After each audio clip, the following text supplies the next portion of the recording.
Hi, everyone. Today we're going to be discussing sexuality across the lifespan, from birth to adulthood. My name is Ria, and I will launch our discussion of sexuality across the lifespan, starting with the early years of childhood. This first article presents the results of 200 children in the first longitudinal study of long-term correlates of sexual experiences in early childhood, beginning at birth to the current wave of data collection at age 17 to 18. Participants were assessed on a wide range of adjustment variables devised for the FLS and UCLA Adolescent Growth Study. Unfortunately, I could not find a photo of him, but the author of this article is Paul Okami. He earned his bachelor's degree from Hunter College and MA and PhD from UCLA. He is currently an adjunct professor of psychology at Widener University. As a graduate student, Okami published frequently in the areas of sexuality, evolutionary psychology, and child development. His grasp on contemporary perspective in psychology and how to teach them has enabled him to achieve great success in teaching introductory students. Work in this field has been known to be hampered by a traditional reluctance, especially in Anglo-American societies, to admit the existence of child sexuality, and much less to examine its nature. The only nominally systematic look in early childhood remains the work of Ernest Bronman. However, his reports remain problematic because he drew conclusions without any reference to empirical procedures for data collection. Moreover, his volumes reflect a strong psychoanalytical orientation, making the data more difficult to appreciate for those outside of this discipline. However, there were many ethical issues that came about when researching children's sexual rhythmic games, and thus, United States research ethics and cultural norms have precluded the collection of sexual data from children. Childhood peer sexual interactions are usually referred to as sex play or sexual rehearsal play, which sets the stage as a non-pathological activity which differs in quality and motivation from postpubertal and adult sexual behavior. On the issue of outcomes for sexual experiences in childhood, opinions seem to fall on one end of the spectrum or another. On the one hand, warnings have been issued that sex play masks sexual abuse, while on the other hand, a lack of sex play has been indicated for delaying normal development, causing sexual pathology in adulthood. The few studies that exist which have investigated this topic come to the conclusion that interactive peer sexual experiences, when viewed apart from the ecological context and phenomenology of events, are not associated with any correlates of adult sexual experience. Because criterion variables in the few existing investigations of peer childhood sexual experiences have focused on sexual adjustment, the present study prioritizes a wider range of adjustment correlates at age 17 to 18. Control variables included the sex of the participant, family socioeconomic status, conventional versus non-conventional family structure, and family values. Researchers hypothesized that sex play experiences might generate less anxiety among the children of non-conventional families, since they typically subscribe to values supportive to relaxed attitudes towards nudity and sexuality. The findings also suggested that sexuality-related events might be experienced differently by boys and girls, and in the case of exposure to parental nudity, findings pointed towards potentially beneficial correlates. This study also explored the possibility of gender differences in response to childhood sex play. All participants were living in California when recruited and fell between the 20th and 90th national percentile of SES and education status. Most of the current analysis included valid data for 96 boys and 88 girls. During the 6-year data collection phase, mothers and fathers were asked separately in face-to-face interviews with FLS investigators, a series of questions pertaining to nudity and sexuality in the home. Liberal parents typically expressed greater tolerance of homosexuality, tolerance of childhood masturbation, and sex play. Antisocial behavior and substance use were also measured. It was found that 77% of mothers reported that their child had engaged in sex play prior to age 6, and if masturbation-only experiences were discounted, this was reduced to 47.6%. The main effect for sex play was included with interaction terms for sex play versus gender and sex play versus family conventionality. It was seen that family sexual liberalness in early childhood predicted adolescent sexual liberalness at 17 to 18. Although not significant, there was also a trend of family sexual liberalness to be associated with reduced use of certain drugs. One strong association that emerged was that children from sexually liberal homes were significantly more likely than those from conservative homes to become sexually liberal themselves in young adulthood. Thus, a rebellion effect was not observed, where children of the counterculture develop puritanical attitudes as young adults. No significant differences in the responses of boys and girls were found. Whereas boys and girls may well differ in psychological mechanisms mediating sexual behavior, the experience of childhood sex play lacks the necessary valence to trigger differential long-term effects. It may also be seen that most experiences under the study were 1 or 2 times events, in which no long-term correlates should have been expected. Some limitations that should be considered when considering the validity should be considered when noticing the validity of these results. For one, the presence or absence of pure sexual experiences was determined by questions posed by mothers and fathers separately. Secondly, important information about the partner, duration, and frequency and quality of event are absent. Thirdly, the occurrence of pure sexual experiences was determined from parent self-report. However, there is no way to ascertain reliability. Lastly, several potential increasing control variables were not chosen. For example, mother-child attachment, which could account for variability in outcomes of exposure to sexuality-related variables. This second article is from the Vermont Department of Health. Because the onset and progression are so variable, Tanner has proposed a uniformly accepted 5-point scale to describe the onset and progression of pubertal changes. Boys are rated for genital development, girls are rated for breast development, and both are rated for pubic hair growth. The figure on the left shows pubic hair growth and development in males and females, while the figure on the right depicts breast development and male genitalia development.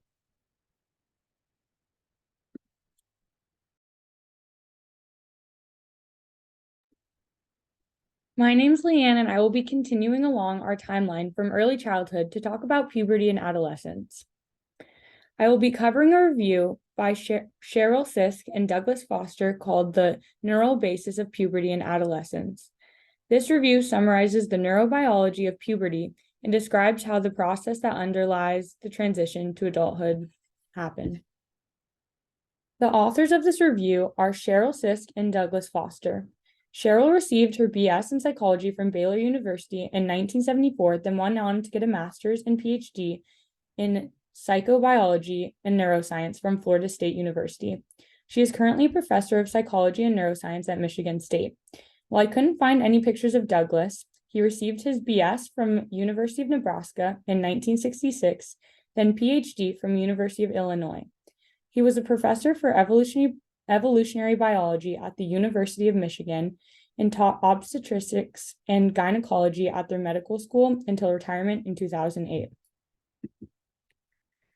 So this review starts by making the important distinction between puberty and adolescence. Puberty is described as the process of gonadal maturation, while adolescence is the social and cognitive maturation, and the result of these processes is a reproductively mature adult. The stance of this review is gonadal maturation and behavioral maturation are two distinct processes with different timings and neurobiological mechanisms, but are coupled by interactions between the nervous system and gonadal steroid hormones. So the production and secretion of gonadotropin releasing hormone, a hormone necessary for reproductive function, is controlled by specialized neurons that secrete pulses of the hormone intermittently. The pulsatile secretion is necessary for synthesis and secretion of the pituitary gonadotropins, luteinizing hormone, and follicle stimulating hormone, which act on target cells in the testes and ovaries to direct the production of sperm and eggs, as well as the secretion of steroid hormones. Gonadal steroids are vital to gonadal function and reproductive behavior. However, understanding the neural mechanisms that underlie episodic GnRH secretion and pulse generator has proved challenging due to the neuroanatomy of the GnRH system, so it's not fully understood yet. The timing of puberty onset is determined by multiple permissive signals. These signals vary with species and sex and relate to energy balance, metabolic cues, social cues, and environmental cues. It's noted that the combinations of permissive signals cannot fully explain puberty timing and suggest that there is an innate developmental clock that times the unfolding of internally derived signals and determines responses to internal and external permissive signals. However, identifying the key regulatory genes used in this clock mechanism remains an unsolved part of the puberty mystery. Additionally, males and females initiate and end puberty at different times, and the mechanisms for these timing differences are likely both genetic and programmed. There are two mechanisms that control the onset of puberty: steroid independent and steroid dependent. Steroid independent is responsible for the release of gonadotropin releasing hormone secretion without hormonal information from the gonads, where steroid dependent mechanisms act in the presence of gonadal steroids. In the latter case, sensitivity to the negative feedback decreases at the onset of puberty, allowing high-frequency GnRH pulses to derive the pubertal increase in gonadotropin secretion and lead to the gonadal maturation. Both mechanisms regulate the suppression of GnRH secretion during the prepubertal period as its enhancement during puberty, but species and sex determine the specific mechanisms involved. The timing of adolescent behavioral maturation depends on the timing of gonadal maturation because steroid hormones are required for the overt expression of reproductive behavior. However, there are some aspects of behavioral maturation that are not driven solely by the appearance of steroid hormones at puberty. There appears to be a developmental clock that times behavioral maturation during adolescence and limits the age at which fully mature adults' reproductive behavior can be expressed. Gonadal steroids regulate reproductive behavior, influencing the structure and function of the behavioral circuits during both early development and adulthood. Compared with activation of neural circuits by steroid hormones, relatively little is known about steroid-dependent organizations during adolescence. The perception of sexual saliency, sensory stimulation, is essential for reproduction behavior and requires the acquisition of sexual salience of sensory stimuli. Adolescence development plays a significant role in changing odor preferences, neural and behavioral responses to sensory stimuli, and social afflictions. Gonadal steroids organize sensory responses and associations during adolescence, which will influence responses to sensory stimuli in adulthood. Steroid hormones stimulate sexual motivation, and pubertal activation of the adrenal gland is related to adolescent development of sexual attraction. Adolescent remodeling of cortical, limbic, and reward areas of the brain is likely to provide a better understanding of the neural mechanisms that underlie adolescent development of sexual motivation. Brain areas involved in sensory associations and motivations mature much later than primary sensory and motor areas, and adolescent brain maturation in humans continues through the early 20s. So looking to the future, the attainment and a summary. The attainment of adult reproductive status involves both gonadal and behavioral maturation, which are intimately linked through multiple interactions between the nervous system and gonadal hormones. These two processes are separate and interacting. They are normally temporarily coordinated, and disruptions in this coordination can influence neural responses and behavior in adulthood. The brain initiates the activation of the GnRH system at puberty onset, leading to an increase in steroid hormone production, and the steroid hormones in turn modulate GnRH secretion in the brain and organize and activate neural circuits, mediating reproductive behavior during adolescence. Individual differences in behavior could arise in part from normal variation in temporal coordination between gonadal and behavioral maturation processes. The systems that remain to be explored in future research include developmental clock that provides timing of reproductive maturation, the neural basis for the integration of permissive signals, and the consequences of adolescent remodeling of the brain for adult behavior. Hi, my name is Abby. Continuing chronologically on how sexuality develops across the lifespan, looking at how sexuality is impacted by age is important to research. I will be discussing the article Sexual Dysfunction in the Elderly, Age or Disease, which examines previous research on how although sexual intimacy is desired by older adults, the issues that arise as a result of age are detrimental to this intimacy. The authors of this article are Maria Camacho and Carlos Reyes Ortiz. Unfortunately, I was unable to find much information on them. Maria Camacho is a professor at the University of Texas Medical Branch in the Department of Internal Medicine. Carlos Reyes Ortiz received his medical degree from Universidad del Valle Health Services and now is a geriatric medicine specialist in Texas as well as a professor at Florida A&M University. The importance of sex in maintaining an intimate relationship still persists despite aging. In fact, 60% of elderly people report interest in maintaining sexual activity. However, male and female erectile dysfunction increases with age, making the sexual intimacy more difficult to maintain. This article examines the role of disease and effects of medication as a result of age affects the sexuality of the elderly population. There is a high prevalence of elderly impacted by sexual dysfunction. 75% of men over the age of 70 have reported erectile dysfunction, but this is not just an issue in men. Data collected between 2001 and 2002 and 27,000 men and women between the ages of 40 and 80 showed that 28% of men and 39% of women have reported at least one complaint of sexual dysfunction. Women have a higher prevalence rate in this instance. Because of these high rates of sexual dysfunction in the elderly, treatment is something that people want to consider. 68% of men and 60% of women were in favor of older people using medical treatments to help enjoy sexual activity. Acute and chronic disease can cause a decline in sexual function and a decreased interest in sex. Among these challenges due to disease, mobility and stamina are affected, and body image becomes more negative as a result. There are a few prevalent diseases that have a great impact on sexual dysfunction. Cardiovascular disease is a leading cause of morbidity in the elderly and has strong impacts on sexual functioning. Intact vascular systems are necessary for normal erections in men and levels of arousal in women.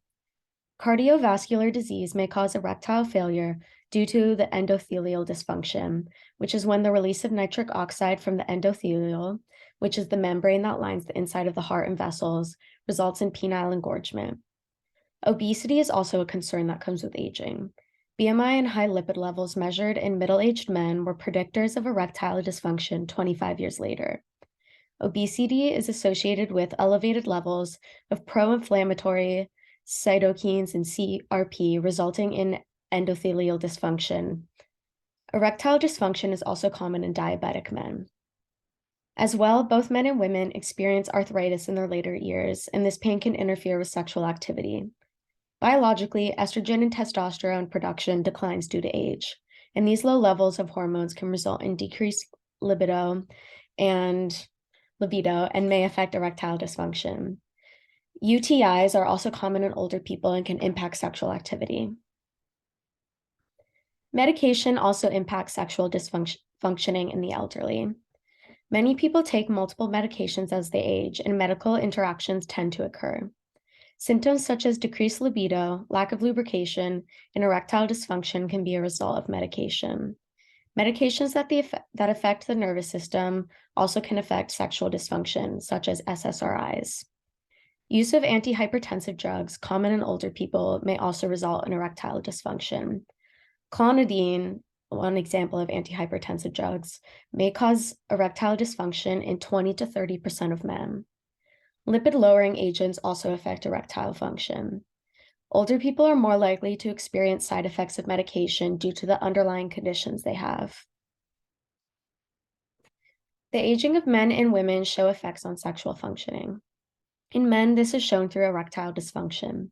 In the Massachusetts male aging study, erectile dysfunction and male hormones were studied in a sample of men aged 40 to 70. The goal of this study is to look at the variation of hormones over time. The probability of erectile dysfunction goes from 5% in 40-year-old men to 15% in 70-year-old men.